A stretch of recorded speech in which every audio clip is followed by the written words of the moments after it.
sé lá internationalte na Itealan a hanadú as leis sin seoibh Còig Criomagan Mundé. Ag Còig ben na bradan right a scé I chiad Itealan an na nuiche diac sa crí.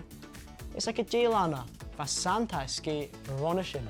Margarita Zach ag céhir be an Concord an pléin a belóias an túil fatriánichin móra. Well, ha Santa scé na slúie na sin. Aha, cearsfuil ag arbh trí ha pléine a chai a dhealbhaigh an na nuiche diac sa nui a ha haas cumasach I scé.